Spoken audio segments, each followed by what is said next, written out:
intenção agora é nós prosseguirmos fazendo a continuidade da 6766, do parcelamento de solo urbano. Eu não sei se alguém aqui no grupo, nesse momento, está acompanhando a 6766.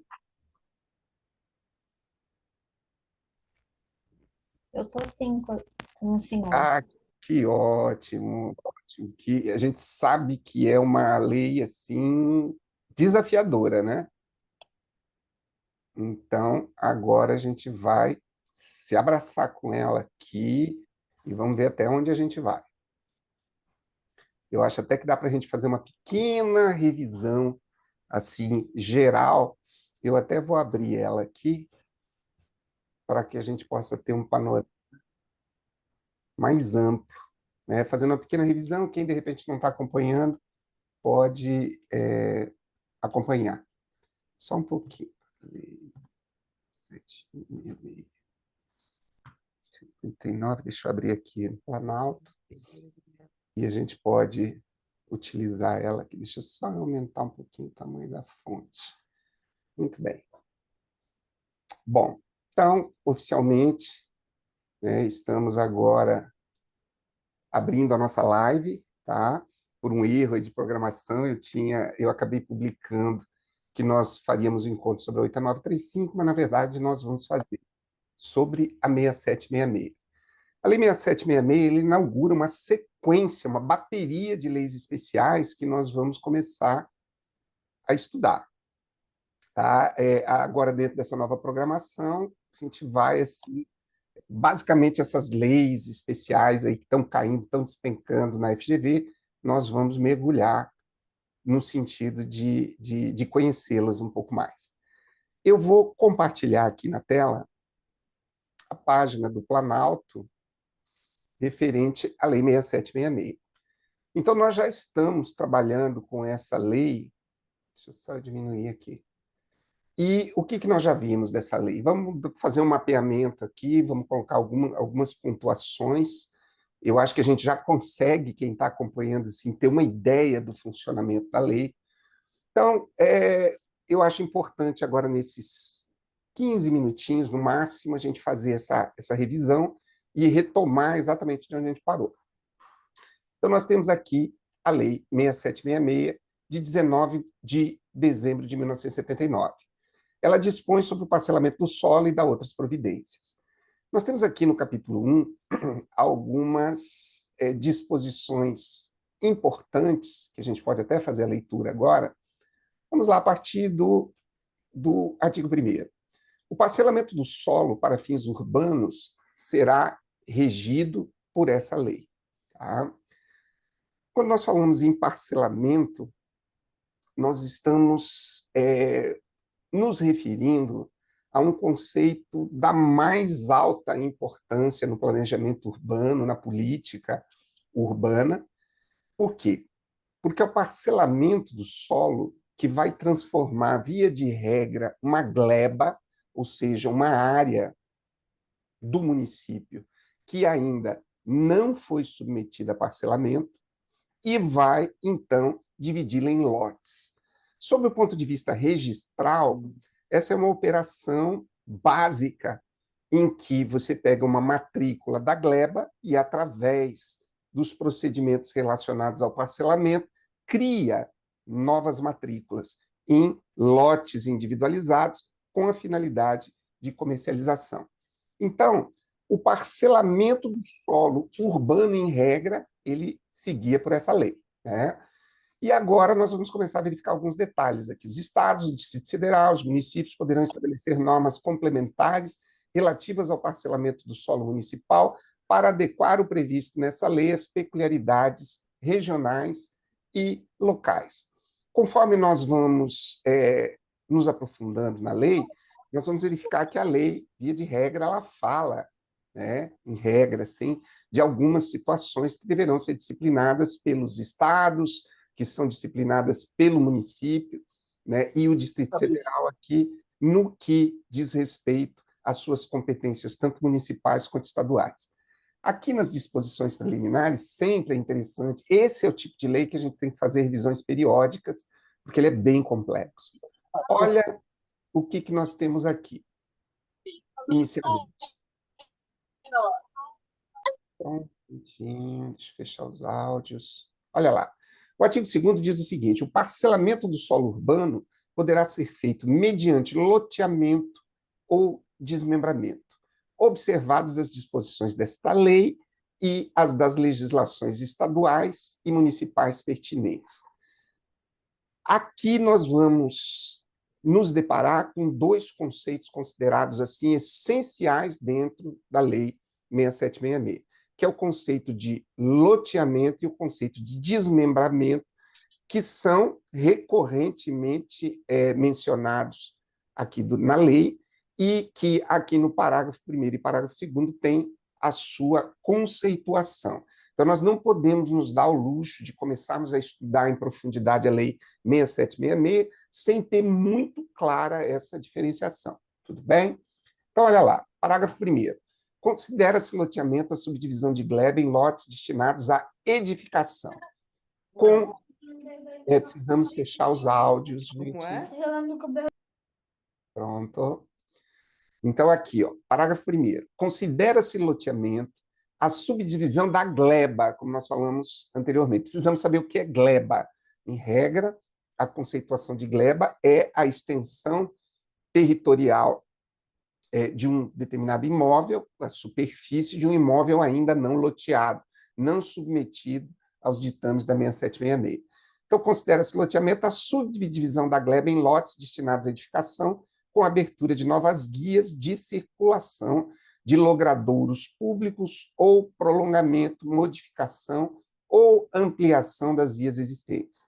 Já o desmembramento é a subdivisão da gleba em lotes destinados à edificação com o aproveitamento do sistema viário existente, desde que não implique na abertura de novas vias e logradouros públicos, nem no prolongamento, modificação ou ampliação dos já existentes. Sem querermos dificultar o que nós estamos... Só um instantinho aqui. Tá. Aqui. O que nós precisamos saber, em essência, e de forma assim, bem superficial aqui, é que no loteamento haverá abertura de novas vias de circulação. No desmembramento, aproveita-se o sistema viário existente, e isso vai ter implicações um pouco mais para frente. Aqui, nós temos o conceito de lote. Então, sempre que nós falarmos em lote, lote é o resultado do loteamento, é o procedimento de parcelamento de solo adotado sobre uma gleba que resulta num lote. E aqui vem a conceituação dele. Lote, o terreno servido de infraestrutura básica, cujas dimensões atendam os índices urbanísticos definidos pelo plano diretor ou lei municipal para a zona em que se situe. Então, nós já estamos percebendo aqui, no parágrafo 4º, a inter-relação muito forte existente entre a Lei 6766 e as leis de interesse da urbanização por parte do município. Então, mais adiante, né? Então, considera-se lote o terreno servido de infraestrutura básica, cujas dimensões atendam aos índices urbanísticos definidos pelo plano diretor ou lei municipal para a zona em que se situe. Gente, a razão de ser da Lei 6766 é permitir que o desenvolvimento urbano se dê de uma forma racional, né, humanizada, socialmente satisfatória. Então, por isso é que o conceito de lote está ligado à infraestrutura, porque basicamente é o que a lei de parcelamento urbano ela exige dos empreendedores, que promovam a infraestrutura. Nós vamos observar no desenvolvimento da lei. O que se quer com isso? Evitar, logicamente, os problemas diários que nós temos, né, em praticamente todas as regiões do país, o desenvolvimento desenfreado das cidades, com regiões extremamente precárias em termos de infraestrutura. Também vale a pena falar, quando nós precisamos pensar um pouquinho a Lei 6766, que um dos pontos, como nós vamos verificar quando estudarmos o aspecto penal, é que a Lei 6766 ela tem por objetivo evitar uma forma de especulação imobiliária que é aquela que pega uma gleba, divide de qualquer jeito, vende os lotes de maneira totalmente irregular e transfere para o município toda a infraestrutura necessária para aquele loteamento. Então, o custo social é muito alto. Então, o loteador pega a gleba, parcela do jeito que ele bem entende, isso não vai gerar novas matrículas, vai gerar uma situação possessória extremamente complicada, né? Então, a Lei 6766, ela fundamentalmente responsabiliza o empreendedor pela infraestrutura do imóvel. Então, o lote é o terreno servido de infraestrutura básica, cujas dimensões atendem os índices urbanísticos. A infraestrutura básica dos parcelamentos, isso é bem interessante, o parágrafo 5º dá essa chave. É constituída pelos equipamentos urbanos de escoamento das águas pluviais, iluminação pública, esgotamento sanitário, abastecimento de água potável, energia elétrica pública e domiciliar e vias de circulação. Então, quando nós utilizamos essa terminologia equipamentos urbanos, ela é bem recorrente na Lei 6766, nós estamos falando de elementos ligados à infraestrutura, tá? Essencialmente ligados à infraestrutura. E parágrafo 6º, a infraestrutura básica dos parcelamentos situados nas zonas habitacionais declaradas por lei como de interesse social, ZHIS, consistirá no mínimo de... Então, nós temos uma exigência no tocante à infraestrutura básica, tá? E nós temos uma exceção no parágrafo 6º nas zonas habitacionais de interesse social, assim declaradas por lei. Então, aqui, nesse tipo de parcelamento de interesse social, há necessidade de vias de circulação, escoamento de águas pluviais, rede para o abastecimento de água potável e soluções para o esgotamento sanitário e para energia elétrica domiciliar. Então há um ligeiro abrandamento dos requisitos necessários aqui, tá? Nós falamos assim, energia elétrica pública como exigência lá da infraestrutura básica dos parcelamentos em geral. Aqui nós não vemos a energia elétrica pública, mas tão somente soluções para energia elétrica domiciliar seriam um dos exemplos de diferenciação. O parágrafo 7º, o lote poderá ser constituído sob a forma de... Só um instantinho, gente. Só um minutinho. Deixa eu ver o que está acontecendo aqui. Ver se está tudo certo. Está tudo certo aqui.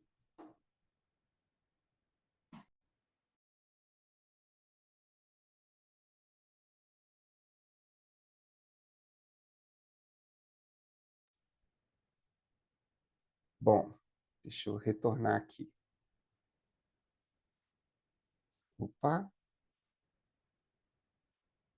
Bom, então estamos aqui, né, no parágrafo 7º, o lote poderá ser constituído sob a forma de imóvel autônomo ou de unidade imobiliária integrante de condomínio de lotes. Condomínio de lotes é um assunto à parte, nós temos um tratamento próprio.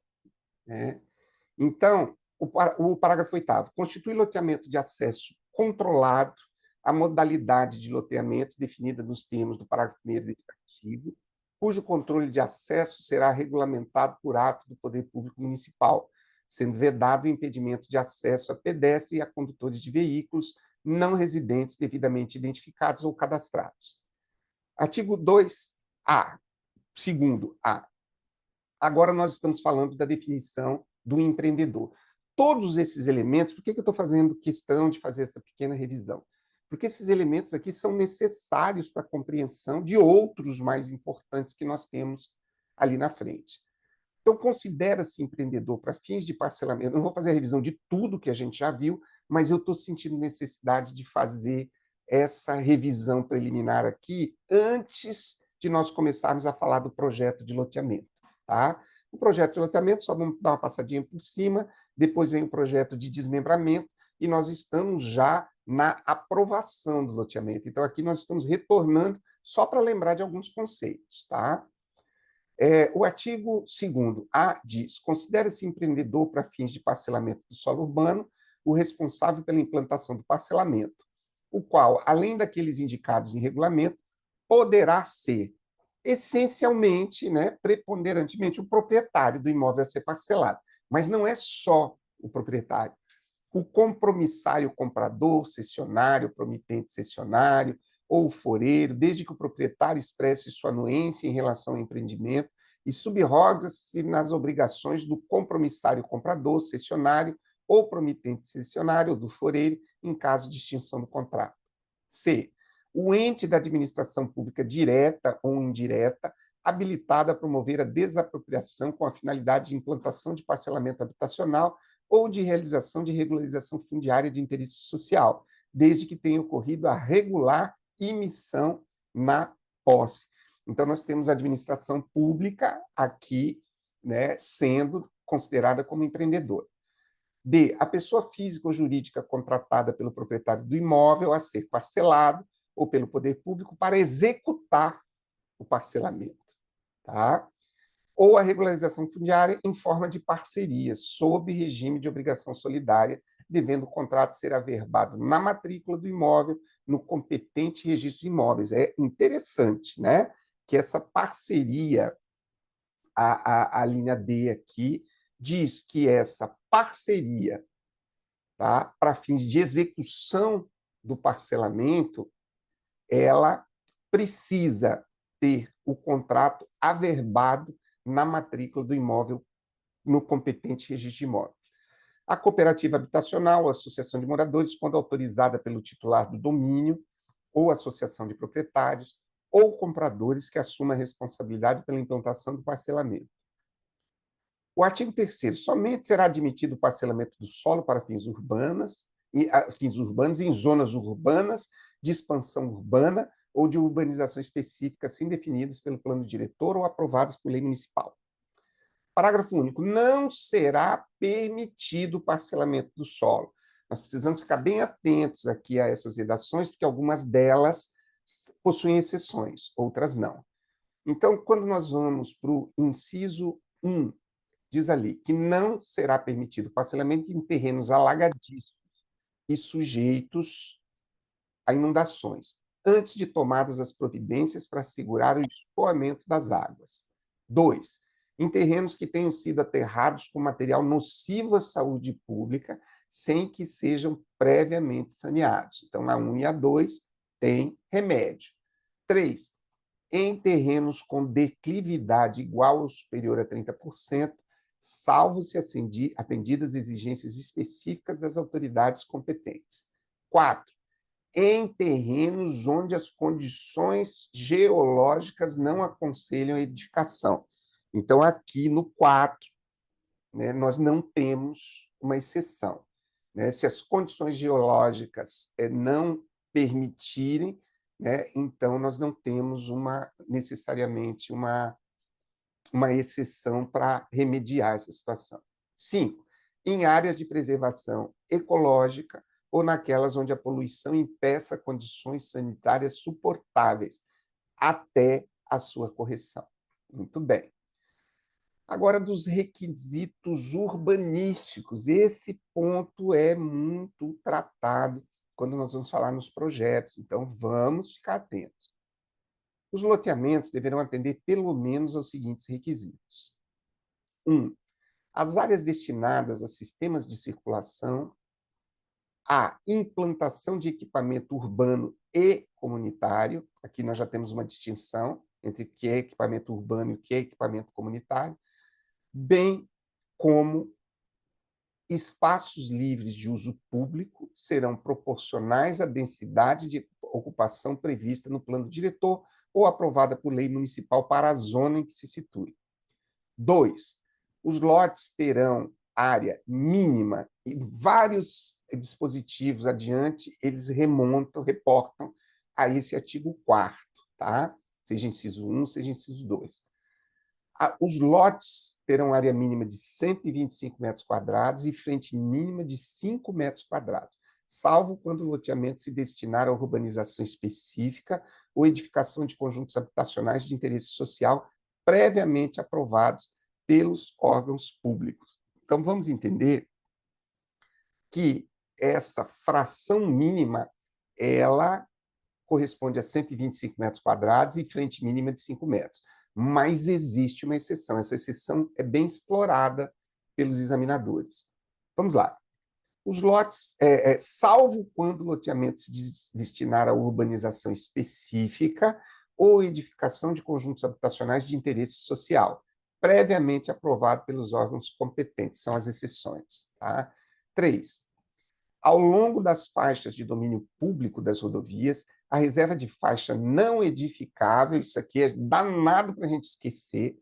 Então, ao longo das faixas de domínio público das rodovias, a reserva de faixa não edificada de, no mínimo, 15 metros de cada lado, poderá ser reduzida por lei municipal distrital que aprovar um instrumento do planejamento territorial até o limite mínimo de 5 metros de cada lado.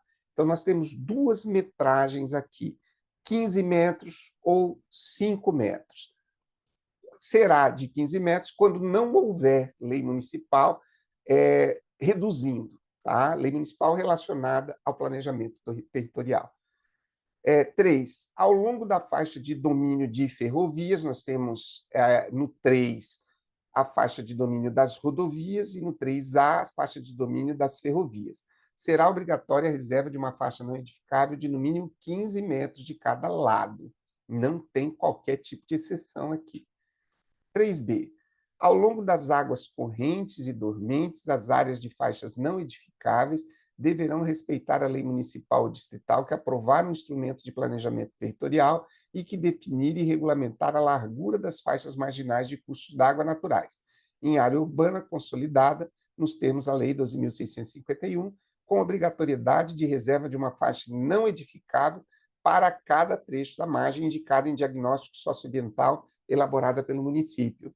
Eu lembro que, quando nós estávamos estudando isso aqui, o Denis fez uma referência ao fato de que nós teríamos, são 30 metros, se não me falha a memória, correto?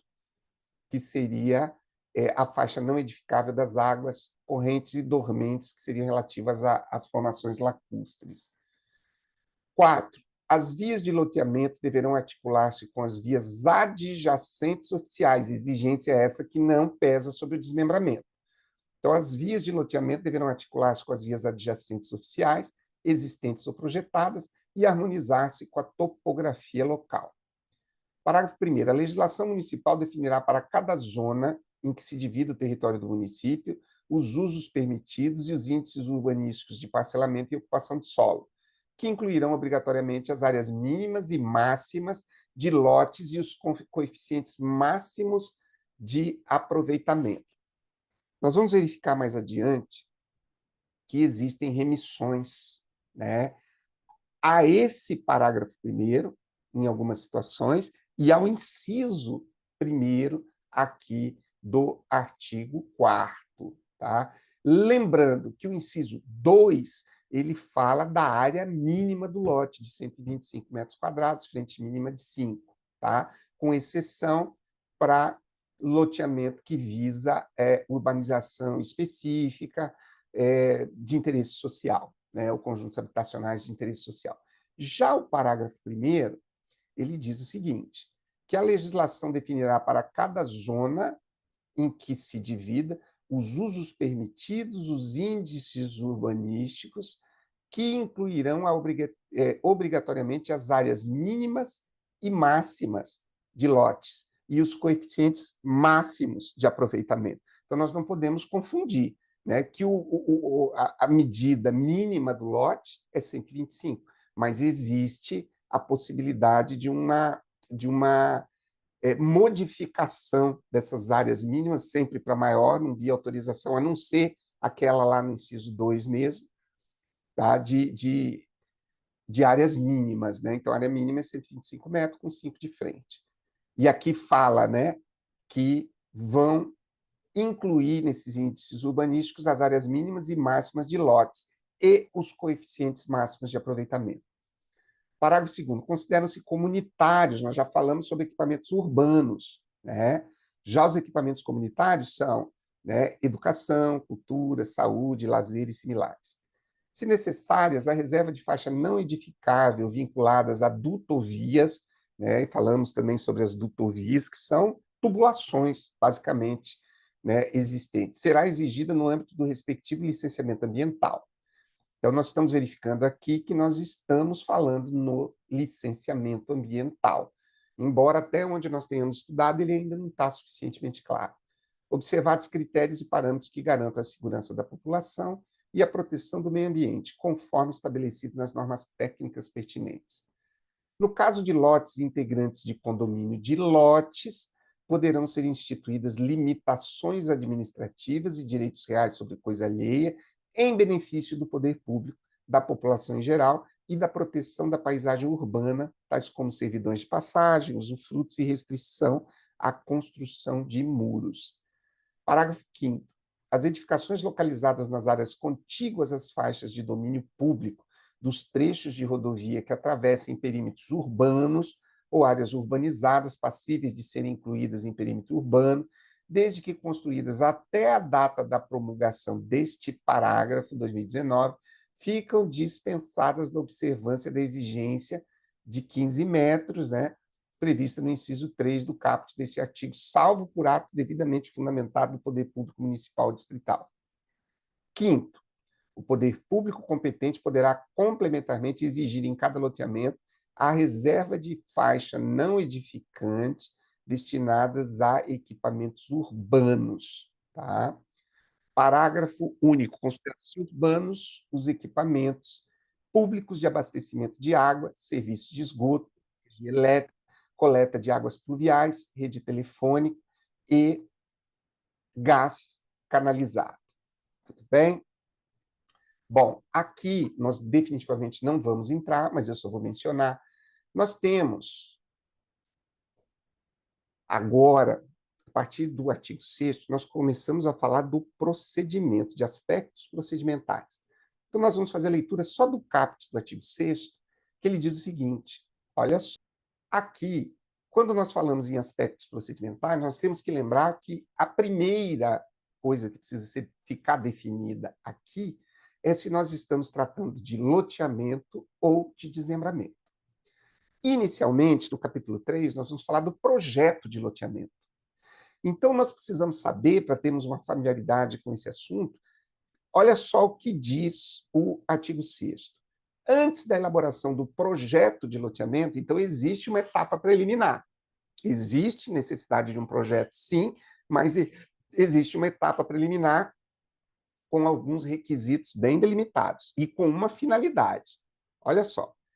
Antes da elaboração do projeto de loteamento, o interessado deverá solicitar à Prefeitura Municipal, ao Distrito Federal, quando for o caso, que defina as diretrizes para o uso do solo, traçado dos lotes, do sistema viário, dos espaços livres, das áreas reservadas para equipamento urbano e comunitário, apresentando para este fim requerimento e planta do imóvel contendo pelo menos.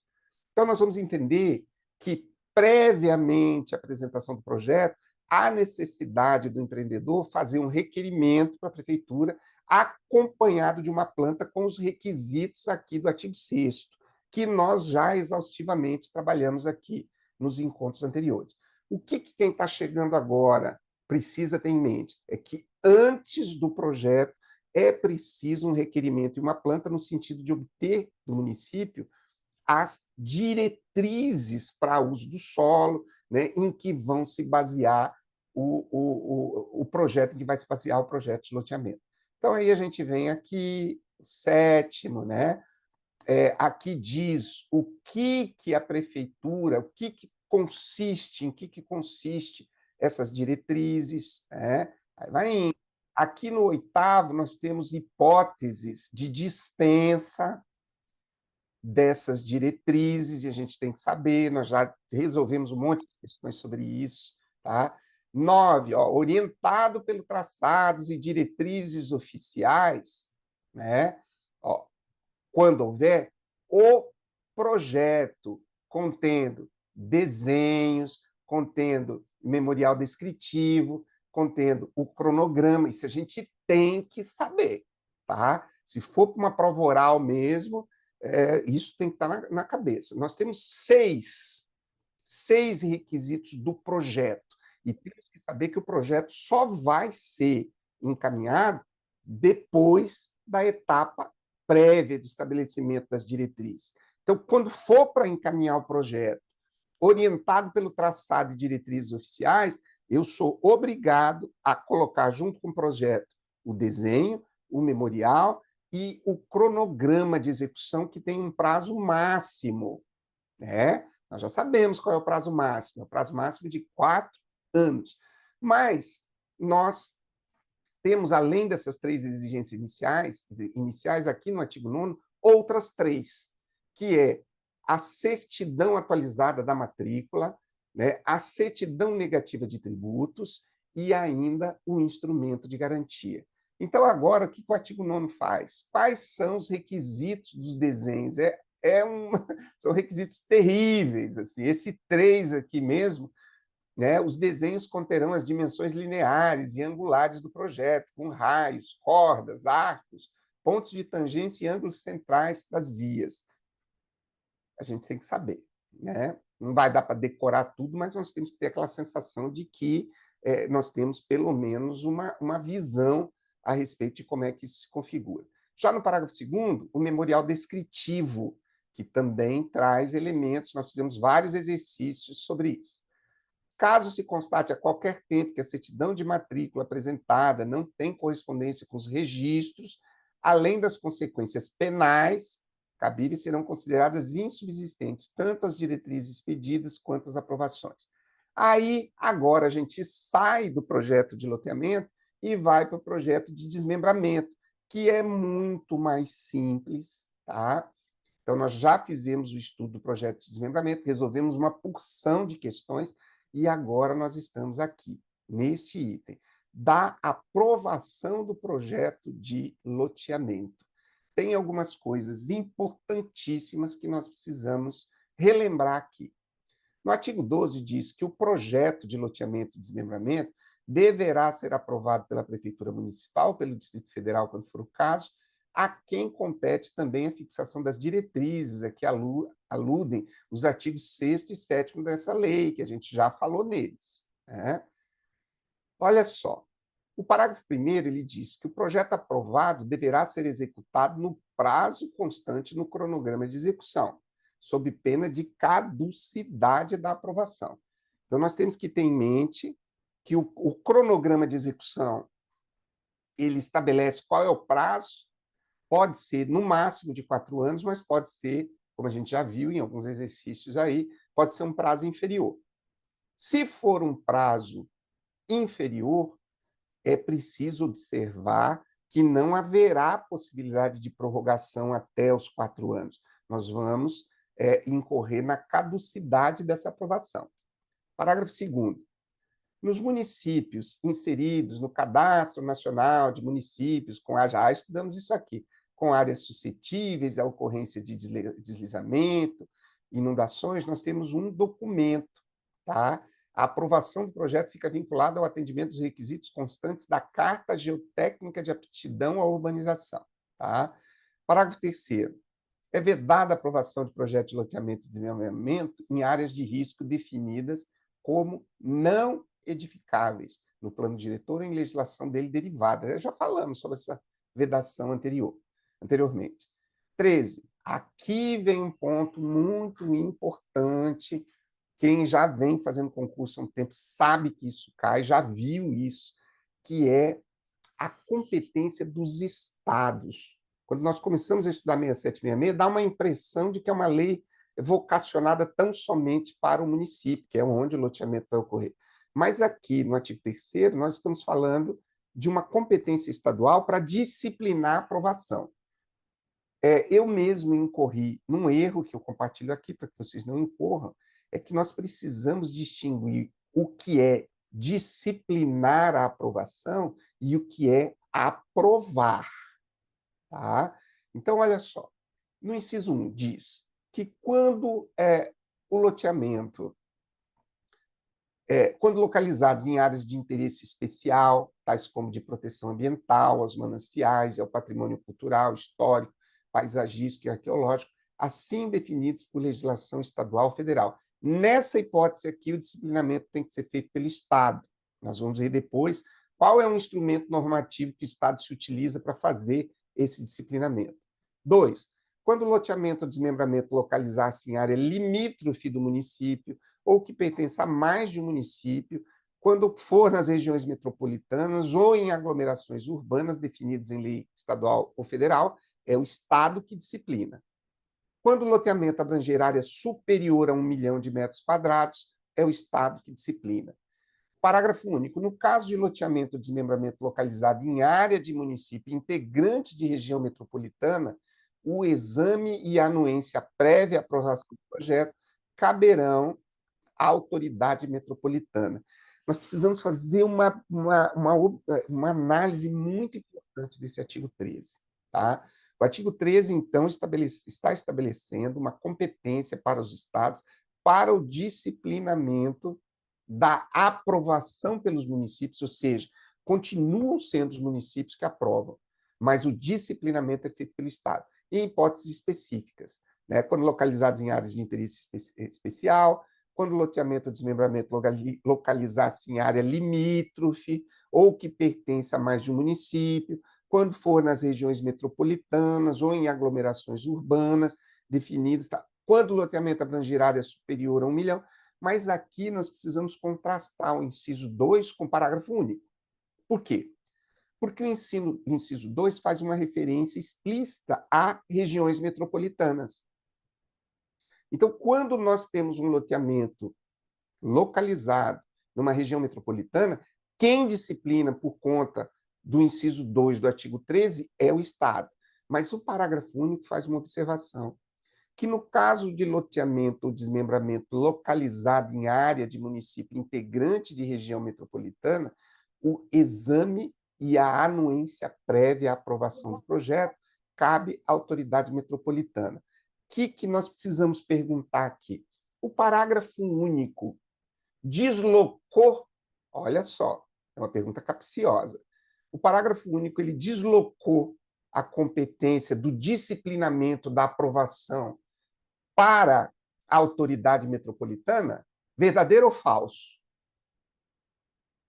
Falso, Por que é falso? porque é somente a anuência e a análise, né? A aprovação continua com o município. Exatamente isso. Então, nós verificamos que o disciplinamento da aprovação continua sendo do Estado. Mas, no caso de região metropolitana, a anuência prévia, né, e o exame, onde é que eu errei? Quando nós estávamos analisando aí, na hora de fazer uma questão, eu bobeei. Por quê? Porque em algum lugar eu tinha visto essa questão de anuência e aprovação, e eu confundi exame e anuência com aprovação. Então, nós temos que nos lembrar que aqui no parágrafo único nós estamos falando de exame e anuência. A aprovação continua sendo do município, mas o exame e anuência prévia à aprovação pertence à autoridade metropolitana. Então, a gente já não erra mais. Tá? 14. Os estados definirão por decreto as áreas de proteção especial previstas no inciso 1 do artigo anterior. Então, nós estamos aqui verificando qual é o instrumento normativo. 15. Os estados estabelecerão por decreto as normas a que deverão submeter-se os projetos de loteamento e desmembramento nas áreas, novamente, decreto. Tá? Parágrafo único. Na regulamentação das normas previstas neste artigo, o Estado procurará atender às exigências urbanísticas, 16. A lei municipal definirá prazos para que um projeto... Esses prazos aqui são danados para cair também. Então, vamos lá. A lei municipal definirá os prazos para que um projeto de parcelamento apresentado seja aprovado ou rejeitado, e para que as obras executadas sejam aceitas ou recusadas. Antes de seguirmos, nós vamos firmar nossa memória na distinção de dois tipos de prazo que nós temos aqui. São só dois tipos de prazo, e cada tipo se bifurca, né? Vamos lá. Qual é o primeiro tipo de prazo que nós temos que ficar atentos? Tá? Primeiro, aprovação e rejeição do parcelamento. Segundo, aceitação ou recusa das obras executadas no loteamento por conta do cronograma de execução.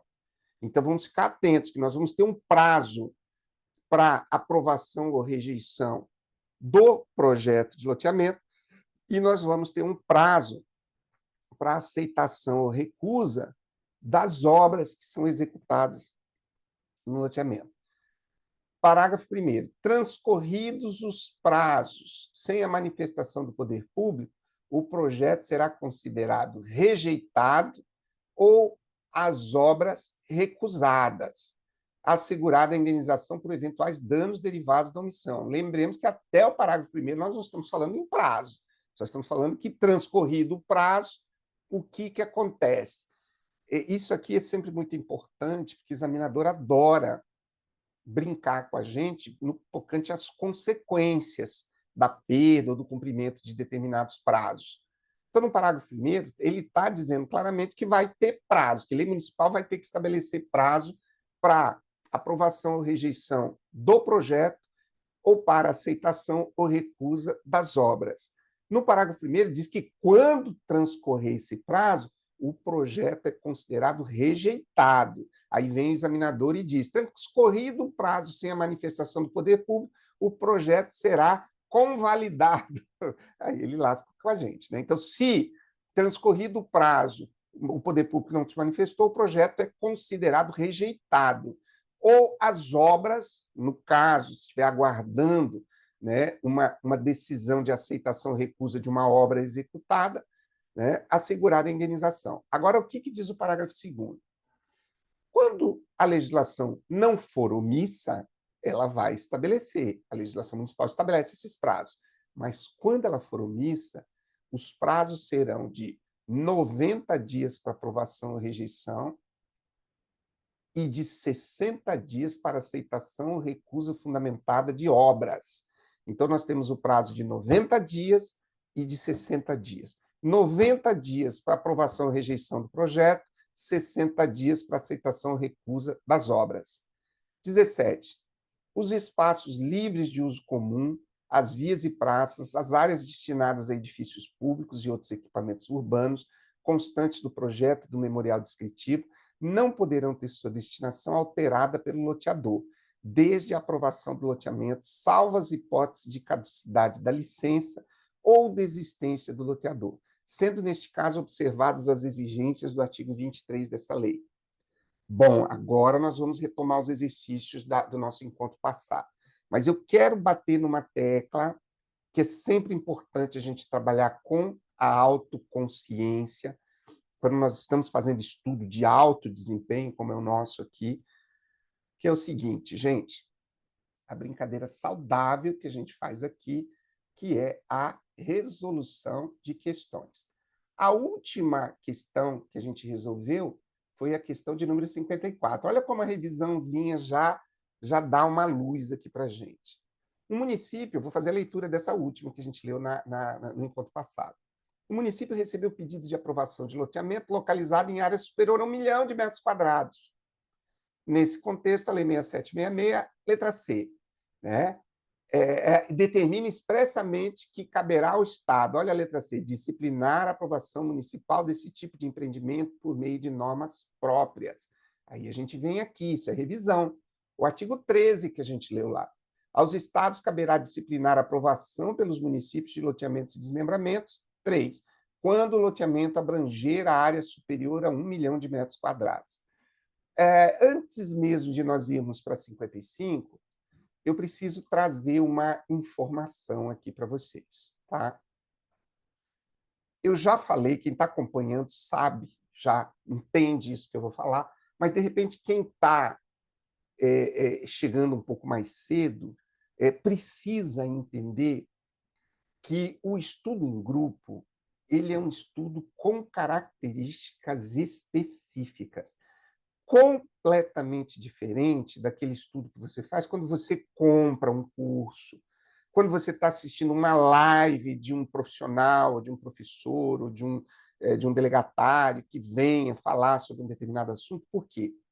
Porque nessas modalidades prepondera a postura passiva diante do conhecimento.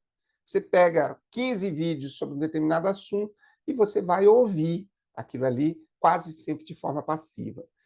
Já um encontro em grupo, ele visa estimular algumas coisas. Tá?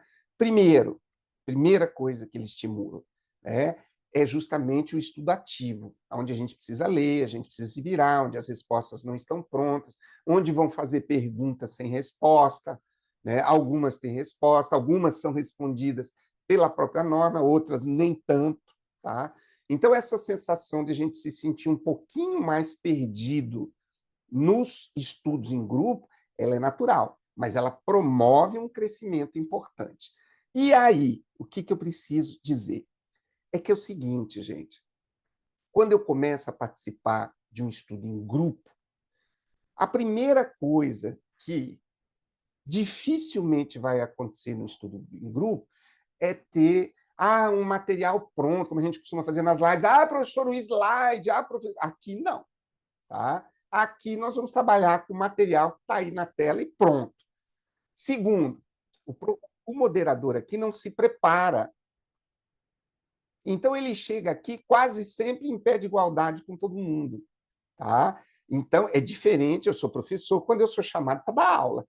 Só que é o seguinte, uma das coisas que me angustia na docência é que você tem que dar uma aula num dia à noite, 2 horas de aula, e você tem que se preparar uma semana antes para você conseguir dar essa aula bem dada. Então, eu não consigo manter um ritmo de estudo dessa forma, tendo que me preparar. Então, aqui, eu definitivamente não me preparo. O que eu preparo aqui? Eu preparo material. O material está aí. Mas agora, então, por exemplo, quem começa a acompanhar e começa a sentir necessidade de ter acesso ao material, sentir necessidade de estudar antes de vir para o grupo, eu acho que essa talvez não seja a melhor postura. Grupo de estudos, ele é criado para que você venha estudar nele. Você só vai estudar fora dele se você quiser estudar mais horas aulas. Tá? Então, vamos deixar bem... Então, às vezes, eu fico até constrangido quando o colega... professor, eu queria o material. Professor, eu queria estudar antes. Não faça isso. Deixa para mim estudar no grupo. Cuide da sua vidinha, tá? Não fique preocupado em estar coletando material. Venha para cá e estude. E quem está participando já está aí com 70 pedradas de horas líquidas, sabe que o que eu estou falando dá muito resultado. Tá? Dá muito resultado. Vamos parar com aquela ansiedade que a gente tem que estar estudando negócio, achando que tinha que estar estudando 30 outras coisas. 55, eu vou fazer a leitura. Essa aqui a gente já respondeu, né? A 55... Parará. Não, vamos para coisa nova, né? A 56. Certo loteamento está situado em região limítrofe entre 2 municípios integrantes de uma região metropolitana. Aqui já acendeu uma luzinha. Né? Se é região limítrofe, o que a 6766 falou? Né? Conforme definido por legislação estadual. Nesse caso, a Lei 6766 determina que a aprovação do loteamento exigirá necessariamente parecer técnico exclusivo de órgãos ambientais federais, b, aprovação prévia por resolução conjunta das câmaras municipais envolvidas, letra C, exame e anuência prévia da autoridade metropolitana competente antes da aprovação municipal, d, dispensa automática das exigências municipais para aprovação do projeto, letra E, autorização legislativa federal específica, qual delas vocês acharam mais simpática? Sim. Letra C, todo mundo concorda? C de casa? Sim. Sim. Lindíssimo. Que coisa linda a gente olhar para uma questão e saber a resposta. Então, gabarito letra C, nós vamos marcar, vamos fazer a leitura. Exame e anuência prévia, alternativa C, gabarito, anuência prévia de autoridade metropolitana competente antes da aprovação municipal. Artigo 13. Aos estados caberá disciplinar. 2. Quando o loteamento localizar-se em área limítrofe do município ou que pertença a mais de um município nas regiões metropolitanas. Parágrafo único. Nesses casos, o exame e a anuência prévia caberão à autoridade metropolitana.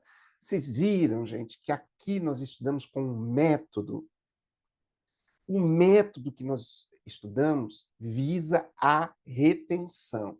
Então, procurem deixar outras preocupações de lado. Enquanto nós estivermos estudando aqui, nós estamos fazendo o dever de casa. Tá? Quem pode ler a 57 para a gente, por favor?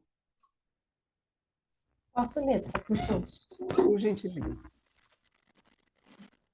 Determinado município não possui regulamentação própria que defina prazos para aprovação ou rejeição fundamentada de projetos de parcelamento do solo urbano. Neste cenário, com base na Lei 6766 de 1979, os prazos aplicáveis serão necessariamente de: letra A, 60 dias para aprovação ou rejeição dos projetos. Letra B, 90 dias para aprovação ou rejeição dos projetos. Letra C, 120 dias para aprovação e 60 dias para rejeição fundamentada dos projetos. Letra D, 180 dias para aprovação ou rejeição dos projetos. Letra E, 30 dias para aprovação ou rejeição dos projetos. Gabarito letra B. Ótimo. Você pode ler para a gente? Fundamentação. Artigo 16, parágrafo 2º. Nos municípios cuja legislação for omissa, os prazos serão de 90 dias para aprovação ou rejeição. Muito bem. E para a aceitação e recusa das obras, qual é o prazo? 60. Quanto? 60. 60 dias. Então, se a legislação for omissa, 90 dias para aprovação ou rejeição do projeto e 60 dias para aceitação e recusa das obras. Muito bem. Quem pode ler a 58 para nós? Eu posso, professor. Por favor. Certo empreendedor protocolou o pedido de aprovação para a obra de urbanização de loteamento, mas a prefeitura não se manifestou dentro do prazo legal, dentro dos prazos legais previstos em lei municipal. Conforme a lei 6766, diante dessa omissão do poder público,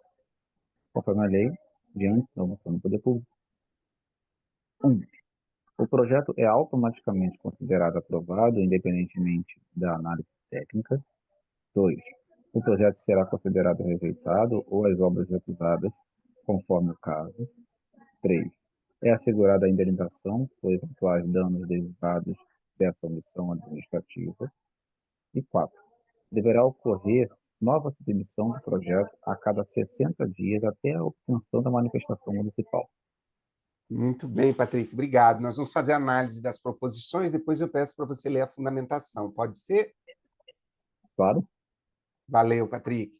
Primeira, gente, o projeto é... O que aconteceu ali no enunciado? Certo empreendedor protocolou pedido de aprovação para obras de urbanização de loteamento. Mas a prefeitura não se manifestou dentro dos prazos legais previstos em lei municipal. Essa redação aqui do enunciado, deixa eu fazer uma pequena observação. Pedido de aprovação para obras de urbanização e loteamento. Então, aqui, nós não estamos falando no protocolo do projeto de loteamento. Não se trata de recusa ou aprovação do projeto, se trata de aprovação de obras. Muito bem. E a prefeitura não se manifestou, então a gente já está com os prazos lá, 90, 60, tudo bem. Agora nós precisamos saber se nesse caso aqui, por isso que eu achei interessante fazer essa pontuação, ele pediu aprovação para obras. Aqui diz que o projeto é automaticamente considerado aprovado. Então, eu acho que, logicamente, essa questão está com um probleminha de formulação. Tá? Porque se só foi protocolado um pedido de aprovação, nós não podemos falar de aprovação de obra, nós não podemos falar em aprovação de projeto. Mas, em todo caso, vamos abstrair eventuais falhas lógicas e vamos analisar, né? O projeto é automaticamente considerado aprovado, independentemente de análise técnica. Então, vamos supor que o enunciado estivesse falando de pedido de protocolo de projeto de loteamento. Então, ele estaria aguardando a aprovação, a rejeição do projeto. Então, com base nessa pequena ficção que nós criamos aqui, a gente consegue responder adequadamente o inciso 1. O projeto é automaticamente considerado aprovado. Independentemente de análise técnica, eu pergunto novamente, no caso de aprovação ou rejeição, se a prefeitura não se manifesta dentro do prazo legal, o projeto é automaticamente considerado aprovado, verdadeiro ou falso? Falso. Todos concordam? Vocês entenderam a pergunta? Querem que eu repita? Opa! Pode repetir, professor? Posso sim, Renata. Vamos melhorar aqui, ó. Protocolou. Vamos colocar aqui. Deixa eu só ver. Protocolou projeto de loteamento. Agora vai ficar mais fácil. Certo empreendedor protocolou projeto de loteamento, mas a prefeitura não se manifestou dentro dos prazos legais. Ele poderia, ao invés de ter protocolado um projeto de loteamento, ele ter protocolado um pedido de aprovação ou rejeição de obras, ou uma coisa ou outra. E aqui, pelo enunciado, por isso que eu fiz a correção, ele estava falando em pedido de aprovação ou rejeição ou recusa de obra. Mas, na análise dos enunciados, eu estava vendo que os enunciados foram construídos para protocolo de projeto de loteamento e não de obra. Tudo bem? Então, agora, o que a gente quer saber? O empreendedor protocola um projeto de loteamento. O que nós precisamos saber? Existe prazo para a prefeitura se manifestar após o protocolo do loteamento? Aí eu tenho que saber que são duas hipóteses. Ou existe lei municipal estabelecendo esse prazo, ou não existe. Se não existir lei municipal estabelecendo prazos, nós temos um prazo para aprovação e rejeição do projeto de loteamento, e nós temos um prazo para aprovação ou recusa de obras do cronograma. Então, aqui, no inciso 1, está dizendo que o projeto é automaticamente aprovado se a prefeitura não se manifestar dentro do prazo. Aí, alguns colegas já disseram, professor, é falso. Quem está dizendo que é falso, falsa proposição número 1, está dizendo que se a prefeitura não cumprir o prazo, o projeto não é automaticamente considerado aprovado. Se nós formos depois e vamos ver na fundamentação, existe um nome técnico para o que acontece para o projeto quando a prefeitura municipal não se manifesta dentro dos prazos legais. 2, o projeto será considerado rejeitado ou as obras recusadas, no caso, se for pedido de obra, né? Conforme o caso. Verdadeiro ou falso? Verdadeiro. Todos concordam? Sim. 3. É assegurada a indenização por eventuais danos derivados dessa omissão administrativa, verdadeiro ou falso? Verdadeiro. Verdadeiro. Eu queria também dizer, para quem está com uma certa dificuldade de compreender, normalmente, quando a gente faz a leitura da fundamentação com base na explicação das proposições, as dúvidas desaparecem. 4. Deverá ocorrer nova submissão do projeto a cada 60 dias até a obtenção da manifestação municipal, verdadeiro ou falso? Falso. Todos concordam que é falso? Sim. Muito bem. Agora eu preciso, Patrick, que você leia para nós o gabarito e depois nós vamos lá, é a 2 e a 3? A 2 e a 3. Opa. O gabarito e a fundamentação. Pode ser, Patrick? Claro, professor. Isso. Leia para nós assim, o gabarito, letra B, e aí eu vou pedir para você ler as duas proposições corretas, ali, verdadeiras. Perfeito. O gabarito, como todos já vimos, nós vimos para a letra B, as proposições são. O projeto será considerado rejeitado ou as obras recusadas, conforme o caso. 3. É assegurada indenização por eventuais danos derivados dessa omissão administrativa. Muito bem. Agora eu vou colocar aqui na fundamentação para você ler para a gente. Por favor. Fundamentação, artigo 16. A lei municipal definirá os prazos para que um projeto de parcelamento apresentado seja aprovado ou rejeitado, e para que as obras executadas sejam aceitas ou recusadas. O parágrafo 1º. Transcorridos os prazos sem manifestação, o projeto será considerado rejeitado ou as obras recusadas, assegurada a indenização por eventuais danos derivados da omissão.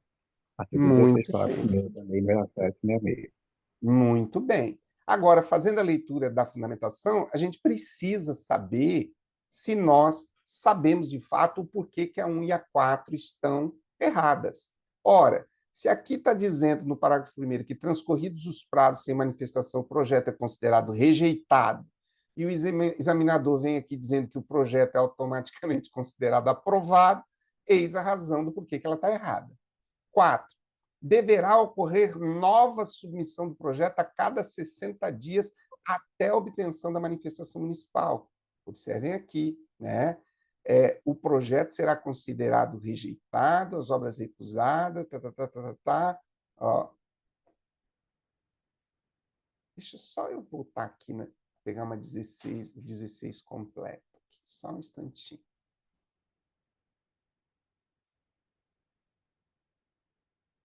Aqui, ó. 16. Lei municipal definirá os prazos para que um projeto de parcelamento apresentado seja aprovado ou rejeitado e para que as obras executadas sejam aceitas ou recusadas. Transcorridos os prazos sem a manifestação do poder público, o projeto será considerado rejeitado ou as obras recusadas, assegurada a indenização por eventuais danos. Nos municípios cuja legislação for omissa, os prazos serão de 90 dias para aprovação ou rejeição e de 60 dias para aceitação ou recusa. Então, aqui tem a observação de que, né, o projeto será rejeitado. Então, não existe nenhuma previsão para apresentação até que ocorra essa manifestação. Muito bem. Vamos mais adiante. Só deixa eu fazer uma marcação aqui. Também. Só um segundinho. Então, vamos para a 59. Quem poderia ler para nós? Obrigado, Patrick, aí, pela força, tá? Quem puder ler para a gente, por gentileza. Após a aprovação de um loteamento urbano, o empreendedor pretende alterar a destinação original das áreas previstas no memorial descritivo como equipamento urbano e áreas livres de uso comum, conforme a disposição da Lei 6766/1979, essa alteração. Letra A. Pode ser livremente efetuada pelo loteador após 1 ano de aprovação do projeto. B. Depende exclusivamente da aprovação do Poder Legislativo Municipal. C. É vedada, salvo se ocorrer caducidade da licença ou desistência do loteador, observadas exigências específicas. D. Poderá ocorrer apenas se houver anuências expressas de todos os adquirentes de lotes. E. Pode ser feita por simples averbação no registro imobiliário, sem necessidade de anuência municipal. Valci, eu vou pedir para você ler para nós o gabarito e a questão, e depois a fundamentação. Certo. Gabarito, letra C. É vedado, salvo se ocorrer caducidade da licença ou desistência do loteador, observadas as exigências específicas. Fundamentação. Artigo 17.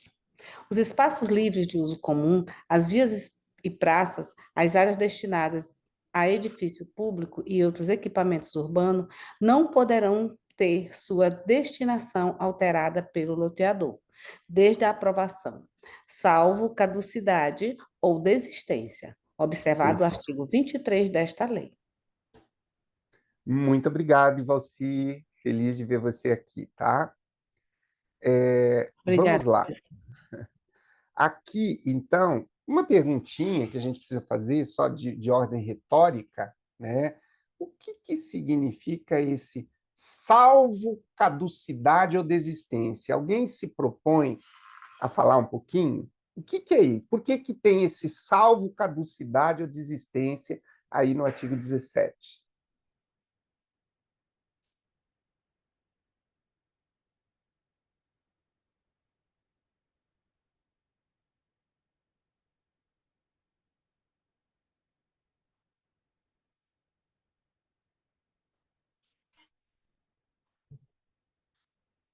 Gente, nós temos uma regra. Vamos treinar o nosso raciocínio para esse tipo de questão, ou de interpretação de norma. Qual é a regra? Não poderão ter sua destinação alterada pelo loteador desde a aprovação. Se não fosse possível você localizar as coisas que você quer, não tivesse jeito de você acessar seus arquivos, suas fotos, essa memória não ia adiantar praticamente nada. Então, aqui é a mesma coisa. No momento em que a gente está lendo, a gente está jogando informação para dentro do HD, mas só jogar informação para dentro do HD não resolve o nosso problema. O nosso problema é recuperar essa informação. Então, essa questão de a gente ir, voltar, ler de novo, esse é o segredo do sucesso. E por isso é que eu gosto de grupo de estudo. E por isso é que eu gosto mais ainda de grupo de estudo, onde os membros não ficam passivos, né? Professor, entendi assim, não é bem assim, e aí a gente vai melhorando isso aí. Eu estou extremamente agradecido por ter aprendido mais uma coisa, tá? Na verdade, de alguma forma, a gente já tinha lido, era para que isso já tivesse na cabeça, mas não estava, e o socorro da colega veio nos alertar para isso, né? Convalidando aquilo que a Ivalci falou. Gente, vamos para 60?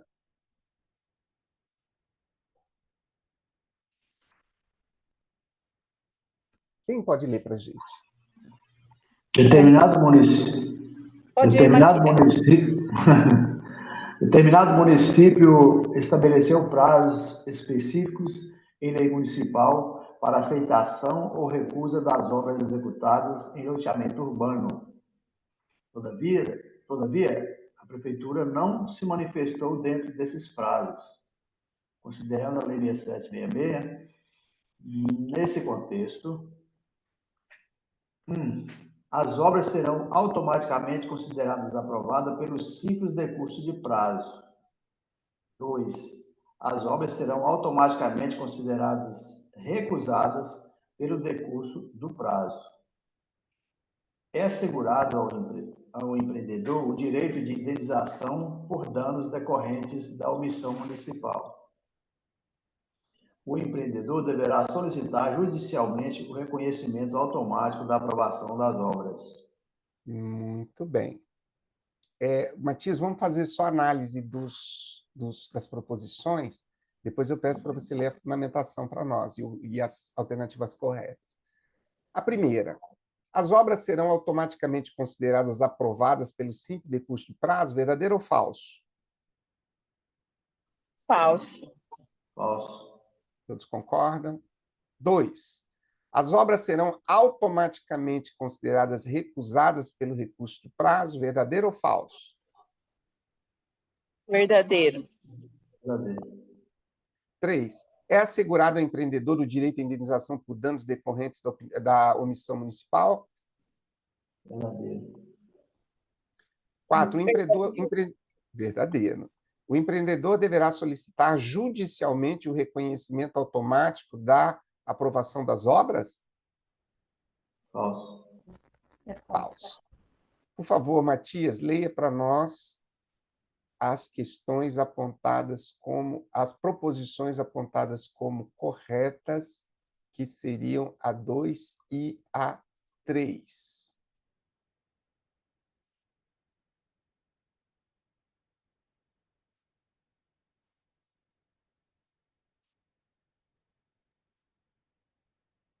Você pode ler para nós, Matias, por favor? Desculpa, estava... Sem problema algum. As obras serão automaticamente consideradas recusadas pelo decurso do prazo. E 3. É assegurado ao empreendedor o direito de indenização por danos decorrentes da omissão municipal. Muito bem. Vamos lá para a fundamentação, Matias. Fundamentação 1. Artigo 16, parágrafo 1º. Decorridos os prazos sem a manifestação do poder público, o projeto será considerado rejeitado ou as obras recusadas, assegurada a indenização por eventuais danos derivados da omissão. Muito bem, Matias. Muito bem. Vamos para 61. Gente, eu gostaria que vocês assimilassem a postura do moderador em relação ao reconhecimento de um erro, a valorização de um colega que tem a grandeza de nos apresentar um erro como um exemplo de como nós devemos nos comportar em relação ao processo de aquisição de conhecimento. Porque, gente, você errar num grupo, você errar numa sala de aula, você errar perante colegas, né? É chato errar? Claro que é chato errar. Só que não tem consequência nenhuma. Agora, você errar numa prova, você errar numa segunda fase, você errar numa prova oral, tem todas as consequências negativas possíveis. Então, nós temos que ir aos poucos e trabalhando o nosso ego, sabe? Nós nunca vamos saber tudo, tá? E trabalhamos com essa... Porque não é o fato de você saber uma coisa ou outra que fala da sua história. O que fala da sua história é a sua dedicação, é as suas conquistas, é isso que fala da sua história. Tudo bem? Então, vamos abandonar o ego e vamos ficar felizes quando a gente está aprendendo. Questão 61. Alguém gostaria de falar? Alguém pode ler? Eu leio, professor. Por gentileza, aqui. O município aprovou loteamento especificando detalhadamente áreas para edifícios públicos e equipamentos urbanos. Posteriormente, por motivo de desistência do loteador, houve necessidade de alteração da destinação dessas áreas. Conforme a Lei 6.766 de 1979, neste caso, as alterações A. São vedadas em qualquer hipótese após a aprovação inicial. B. Podem ser livremente realizadas pelo loteador sem restrições legais. C. Necessitam observar especificamente as exigências previstas no artigo 23 da mesma lei. D. Dependem exclusivamente de autorização judicial para serem implementadas. E. devem ser aprovadas diretamente pelo Estado, excluindo-se o município desse procedimento. Muito bem, Melissa. Gostei de ver. Que leitura assertiva, hein? Bem legal. Participe sempre. Obrigada. Eu vou dizer que essa questão aqui... Bom, o que ela está querendo saber? Das alterações, né? Qual é a que vocês acharam mais simpática aí? Eu não achei nenhuma simpática. C de casa. C de casa. Pois é, C de casa. Tá, não vamos ficar perdendo tempo. Melissa, por gentileza, lê para a gente a alternativa correta e a fundamentação. Vamos ver se a gente sai daqui com a alma lavada. C. Necessitam observar especificamente as exigências previstas no artigo 23 da mesma lei. Fundamentação. Artigo 17. Os espaços livres, vias e áreas destinadas a edifícios públicos e equipamentos urbanos não poderão ter sua destinação alterada desde a aprovação do loteamento, salvo as hipóteses de caducidade da licença ou desistência do loteador, sendo, neste caso, observadas as exigências do artigo 23 dessa lei. Artigo 17 da Lei 6766 de 79.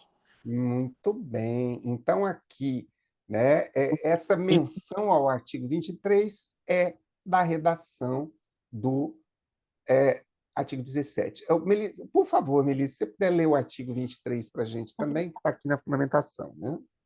Artigo 23. O registro do loteamento só poderá ser cancelado: 1. Por decisão judicial.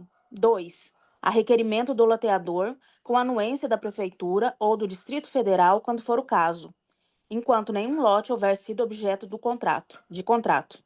3. A requerimento conjunto do loteador e de todos os adquirentes de lotes, com anuência da Prefeitura ou do Distrito Federal, quando for o caso, e do Estado. Muito bem, muito obrigado. Então, aqui nós precisamos entender sempre que não se altera a partir da aprovação, a não ser que haja caducidade ou desistência, aí, logicamente, aquele vínculo da aprovação em relação à alteração deixa de existir. Muito legal, obrigado, Melissa. Vamos fazer a leitura desses artigos aqui, tá? Eu vou ler um pouco, como são muitos, eu vou pedir ajuda, tá?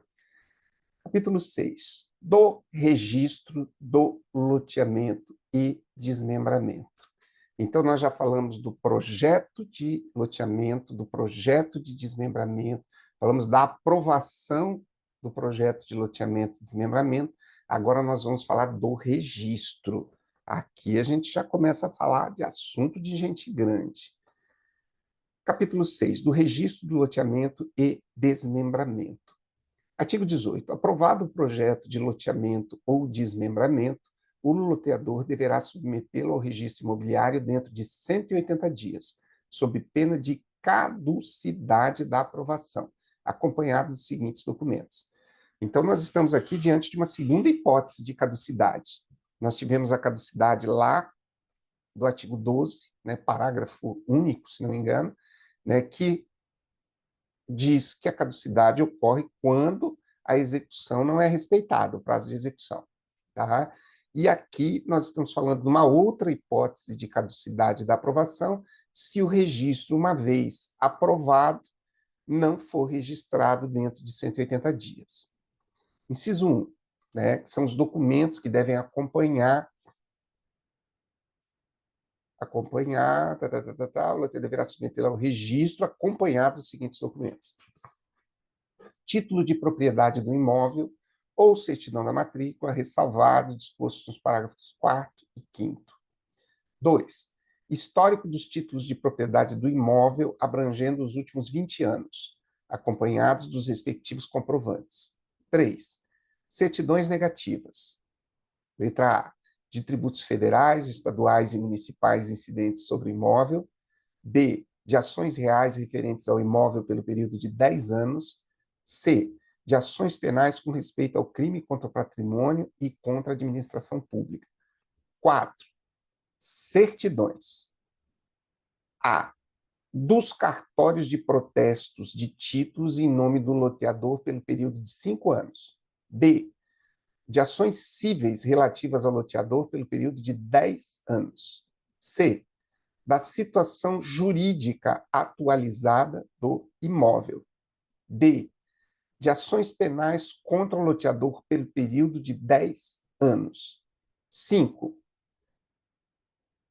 cópia do ato de aprovação do loteamento e comprovante do termo de verificação pelo município e pelo Distrito Federal da execução das obras exigidas pela legislação municipal, que incluirão, no mínimo, a execução das vias de circulação do loteamento, demarcação dos lotes, quadras e logradouros e das obras de escoamento das águas pluviais, ou da aprovação de um cronograma com a duração máxima de 4 anos, prorrogáveis por mais 4 anos, acompanhado de competente instrumento de garantia para a execução das obras. 6. Exemplar do contrato padrão de promessa de compra e venda ou de cessão de promessa de cessão, do qual constarão obrigatoriamente as indicações previstas no artigo 26 desta lei. 7. Declaração do cônjuge do requerente de que consente no registro do loteamento. Parágrafo 1º. Os períodos referidos nos incisos 3, a linha B, e 4, a linha B, a linhas A e D, tomarão por base a data do pedido de registro do loteamento, devendo todas elas serem extraídas em nome daqueles que nos mencionados períodos tenham sido titulares de direitos reais sobre o imóvel. 2.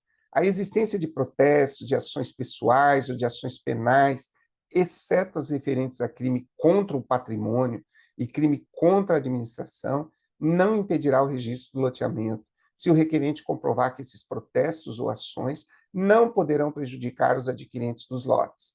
Se o oficial do registro de imóveis julgar insuficiente a comprovação feita, suscitará dúvida perante o juiz competente.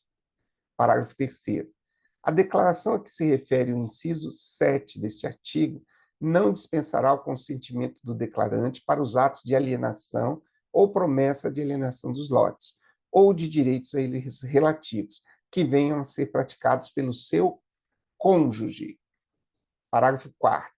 O título de propriedade será dispensado quando se tratar de parcelamento popular, destinado à classe de menor renda, em imóvel declarado de utilidade pública com processo de desapropriação judicial em curso e emissão provisória na posse, desde que promovido pela União, Estados, Distrito Federal, municípios ou suas entidades delegadas, autorizadas por lei a implantar projetos de habitação. Parágrafo 5º. No caso de que trata o parágrafo 4º, o pedido de registro do parcelamento, além dos documentos mencionados nos incisos 5 e 6 deste artigo, será instruído com cópias autênticas da decisão que tenha concedido a emissão provisória na posse, do decreto de desapropriação, do comprovante de sua publicação na imprensa oficial e, quando formulado por entidades delegadas, da lei de criação e de seus atos constitutivos. Parágrafo 6º. Na hipótese de o loteador ser companhia aberta, as certidões referidas na linha C do inciso 3 e nas alíneas A, B e D do inciso 4 do caput deste artigo poderão ser substituídas por exibição das informações trimestrais e demonstrações financeiras anuais constantes do sítio eletrônico da Comissão de Valores Mobiliários. Parágrafo 7º. Quando demonstrar de modo suficiente o estado do processo e a repercussão econômica do litígio, a certidão esclarecedora de ação civil ou penal poderá ser substituída por impressão do andamento do processo digital. Parágrafo 8º. O mesmo imóvel poderá servir como garantia ao município ou ao Distrito Federal na execução das obras de infraestrutura e a créditos constituídos em favor do credor em operações de financiamento à produção do lote urbanizado. 18A. A critério do loteador, o loteamento poderá ser submetido ao regime de afetação. Olha a terminologia aqui, que é a mesma da incorporação, né? Vem pela 14.620 de 2023. A critério do loteador, o loteamento poderá ser submetido ao regime da afetação, pelo qual o terreno e a infraestrutura, bem como os demais bens e direitos a ele vinculados, manter-se-ão apartados do patrimônio do loteador e constituirão patrimônio de afetação, destinado à consecução do loteamento correspondente e à entrega dos lotes urbanizados aos respectivos adquirentes. Parágrafo 1º. O patrimônio de afetação não se comunica com os demais bens, direitos e obrigações do patrimônio geral do loteador ou de outros patrimônios de afetação por ele constituídos, e só responde por dívidas e obrigações vinculadas ao loteamento respectivo e à entrega dos lotes urbanizados aos respectivos adquirentes. 2. O loteador responde pelos prejuízos que causar ao patrimônio de afetação. 3.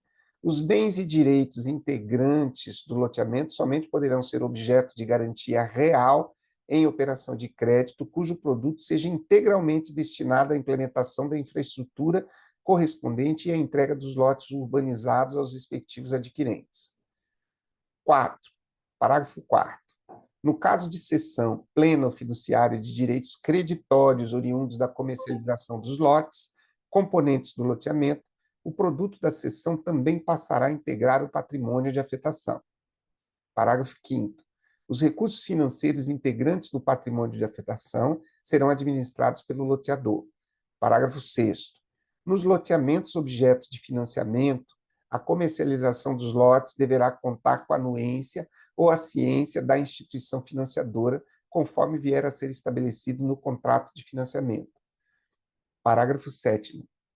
A contratação de financiamento e a constituição de garantias, inclusive mediante transmissão para o credor da propriedade fiduciária sobre os lotes integrantes do loteamento, bem como a cessão plena ou fiduciária de direitos creditórios decorrentes da comercialização desses lotes, não implicam a transferência para o credor de nenhuma das obrigações ou responsabilidades do cedente loteador, permanecendo este como único responsável pelas obrigações e pelos deveres que lhe são imputáveis.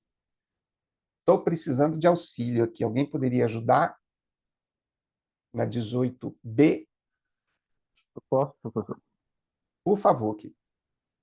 Considera-se constituído o patrimônio de afetação mediante averbação, a qualquer tempo, no registro de imóveis, do termo firmado pelo loteador, e, quando for o caso, também pelos titulares de direitos reais de aquisição de lotes objeto de loteamento. Parágrafo único.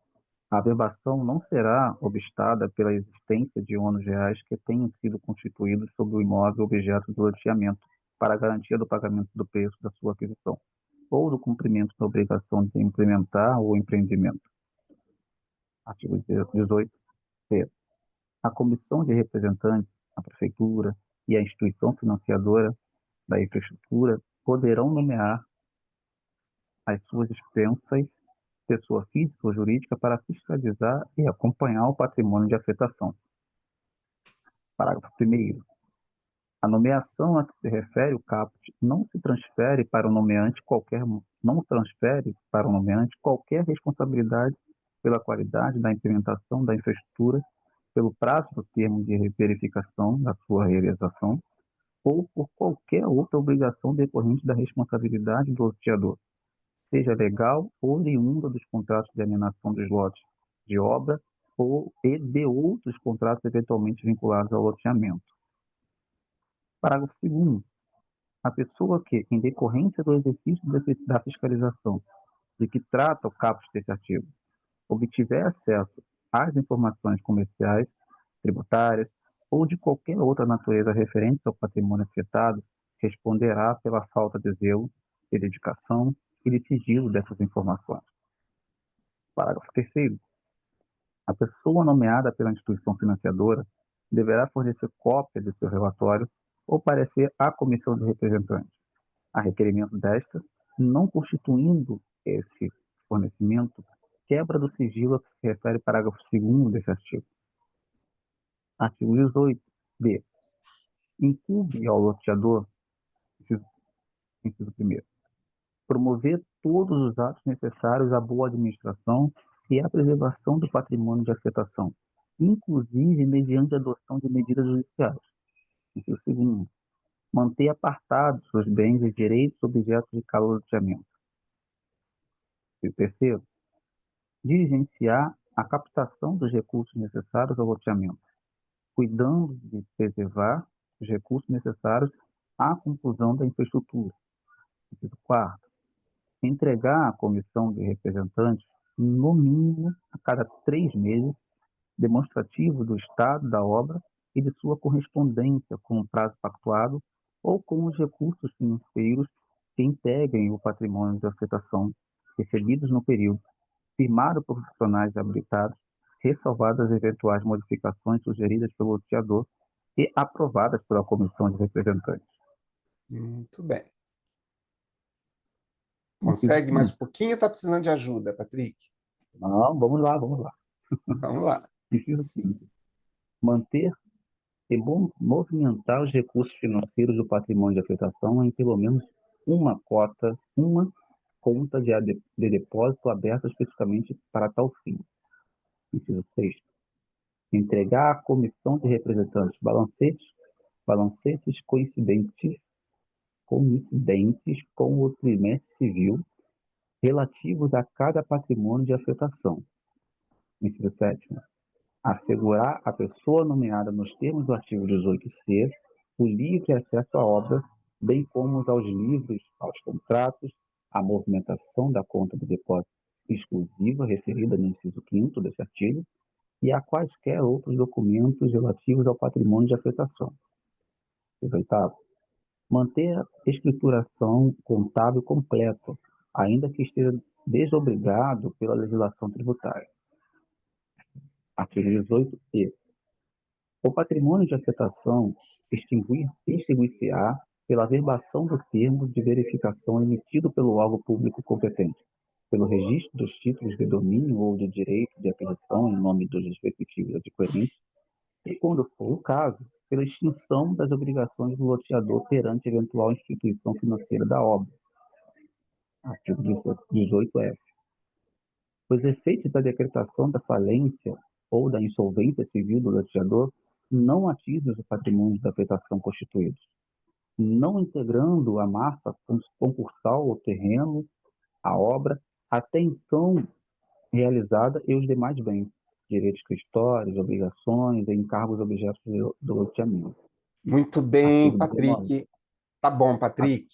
Vamos pedir ajuda de mais alguém, que agora já estamos já quase finalizando. Quem poderia nos auxiliar a ler aí, daqui para frente?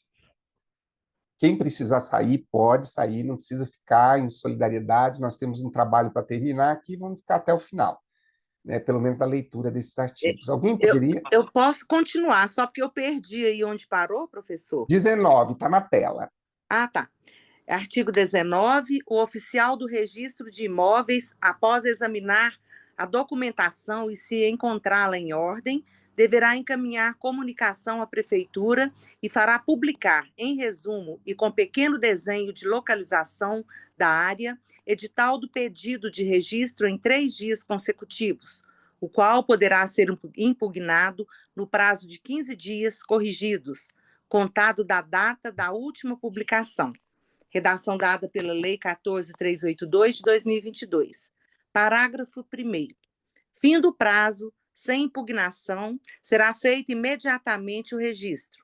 Se houver impugnação de terceiros, o oficial do registro de imóveis intimará o requerente e a Prefeitura Municipal ou o Distrito Federal, quando for o caso, para que sobre ela se manifestem no prazo de 5 dias, sob pena de arquivamento do processo. Com tais manifestações, o processo será enviado ao juiz competente para a decisão. Parágrafo 2º. Ouvido o Ministério Público no prazo de 5 dias, o juiz decidirá de plano ou após instrução sumária, devendo remeter ao interessado as vias ordinárias, caso a matéria exija maior indagação. Parágrafo 3º. Nas capitais, a publicação do edital se fará no Diário Oficial do Estado e num dos jornais de circulação diária. Nos demais municípios, a publicação se fará apenas num dos jornais locais, se houver, ou não havendo, em jornal da região. Parágrafo 4º. O oficial do registro de imóveis que efetuar o registro em desacordo com as exigências desta lei ficará sujeito a multa equivalente a 10 vezes os emolumentos regimentais fixados para o registro na época em que for aplicada a penalidade pelo juiz corregedor do cartório, sem prejuízo das sanções penais e administrativas cabíveis. Parágrafo 5º. Registrado o loteamento, o oficial de registro comunicará por certidão o seu registro à prefeitura. Muito bem. Artigo 20. O registro do loteamento será feito por extrato no livro próprio. Parágrafo único. No registro de imóveis, far-se-á o registro do loteamento com uma indicação para cada lote, a averbação das alterações, a abertura de ruas e praças e as áreas destinadas a espaços livres ou a equipamentos urbanos. Artigo 21. Quando a área loteada estiver situada em mais de uma circunscrição imobiliária, o registro será requerido primeiramente perante aquela em que estiver localizada a maior parte da área loteada. Procedido o registro nessa circunscrição, o interessado requererá, sucessivamente, o registro do loteamento em cada uma das demais, comprovando perante cada qual o registro efetuado na anterior, até que o loteamento seja registrado em todas. Denegado o registro em qualquer das circunscrições, essa decisão será comunicada pelo oficial do registro de imóveis às demais para efeito de cancelamento dos registros feitos, salvo se ocorrer a hipótese prevista no parágrafo 4º deste artigo. Só um pouquinho, Márcia. Márcia, se não me engano, teve uma questão do ENAC sobre isso aqui, não teve? Eu não fiz, né? Quem fez vai se lembrar, né? Perguntando exatamente isso que está nesse artigo 21. Depois eu vou ver se eu recupero essa... Você pode concluir a leitura do 21 e depois eu finalizo. Tá. Parágrafo 1º. Nenhum lote poderá situar-se em mais de uma circunscrição. Parágrafo 2º. É defeso ao interessado processar simultaneamente, perante diferentes circunscrições, pedidos de registro do mesmo loteamento, sendo nulos os atos praticados com infração a esta norma. Parágrafo 3º. Enquanto não procedidos todos os registros de que trata este artigo, considerar-se-á o loteamento como não registrado para os efeitos desta lei. Parágrafo 4º. O indeferimento do registro do loteamento em uma circunscrição não determinará o cancelamento do registro procedido em outra, se o motivo do indeferimento naquela não se estender à área situada sob a competência desta, e desde que o interessado requeira manutenção do registro obtido, submetido o remanescente do loteamento a uma aprovação prévia perante a Prefeitura Municipal ou Distrito Federal, quando for o caso. Muito obrigado, Márcia. Eu vou fazer, agora já estou descansadinho, já está quase terminando. Tá bom. Artigo 22, desde a data de registro do loteamento, passam a integrar o domínio do município as vias e praças, os espaços livres e as áreas destinadas a edifícios públicos e outros equipamentos urbanos constantes do projeto do memorial descritivo. Parágrafo único. Na hipótese de parcelamento do solo implantado e não registrado, o município poderá requerer, por meio da apresentação de planta de parcelamento elaborada pelo loteador ou aprovada pelo município, e de declaração de que o parcelamento se encontra implantado, o registro das áreas destinadas ao uso público, que passarão, dessa forma, a integrar o seu domínio. Parágrafo 2º. A partir da data de registro do loteamento, o município providenciará a atualização do cadastro imobiliário da gleba, que serviu de base para a aprovação do loteamento e das áreas que passarem a integrar seu domínio. Parágrafo 3º. Somente a partir da emissão do Termo de Verificação e Execução de Obras, TVEO, o município promoverá a individualização dos lotes no cadastro imobiliário municipal em nome do adquirente ou compromissário comprador, no caso dos lotes comercializados, e em nome do proprietário da gleba, no caso de lotes não comercializados. Artigo 23. O registro do loteamento só poderá ser cancelado por decisão judicial. 2, a requerimento do loteador com anuência da Prefeitura do Distrito Federal, quando for o caso, enquanto nenhum lote houver sido objeto do contrato. 3, há requerimento conjunto do loteador e de todos os adquirentes dos lotes com a anuência da Prefeitura ou do Distrito Federal, quando for o caso, e do Estado. Parágrafo 1º. A Prefeitura e o Estado só poderão se opor ao cancelamento se disto resultar em inconveniente comprovado para o desenvolvimento urbano ou se já estiver realizado qualquer melhoramento na área loteada ou adjacências. Parágrafo 2º. Nas hipóteses do inciso 2 e 3, o oficial do registro de imóveis fará publicar, em resumo, edital do pedido de cancelamento, podendo este ser impugnado no prazo de 30 dias contados da data da última publicação. Findo esse prazo, com ou sem impugnação, o processo será remetido ao juiz competente para homologação do pedido de cancelamento, ouvido o Ministério Público. A homologação de que trata o parágrafo anterior será precedida de vistoria judicial destinada a comprovar a inexistência de adquirentes instalados na área loteada. 24. O processo de loteamento e os contratos depositados em cartório poderão ser examinados por qualquer pessoa, a qualquer tempo, independentemente do pagamento de custos ou emolumentos, ainda que a título de busca. Gente, que soco no estômago, hein? Olha, vocês estão preparados para uma arguição oral sobre esses artigos que a gente acabou de ler?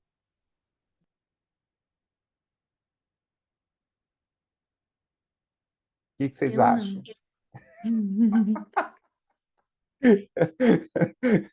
Seria muita Gente, prepotência minha dizer que estaria.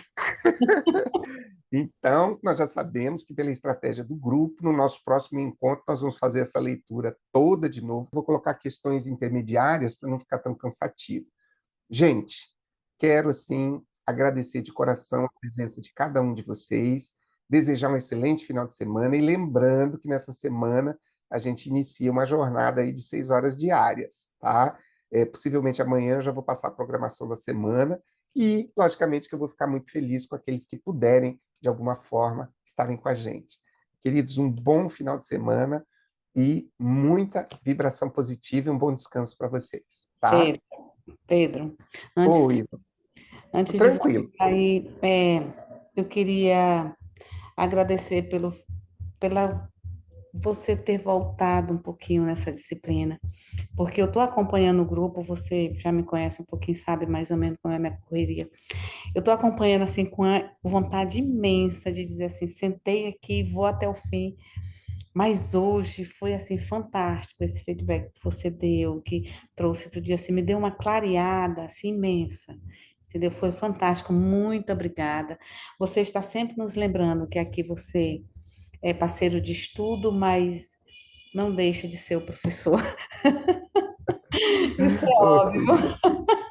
Não tem Gratidão. como deixar de ser o professor e eu agradeço por isso. Muito obrigada, viu? Gratidão a todos vocês. Estamos aqui para chegarmos juntos nesse objetivo, tá? Estou tentando fazer uma mudança esse mês para ver se eu consigo pelo menos 4 horas. Faça Vou isso e conseguir. bora fazer bonito nessa prova. Gente, um forte abraço para vocês. Nos vemos no nosso próximo encontro, segunda-feira, 6h30 da manhã, tá? Final de semana Abração. a todos. Um abraço. Tchau, gente.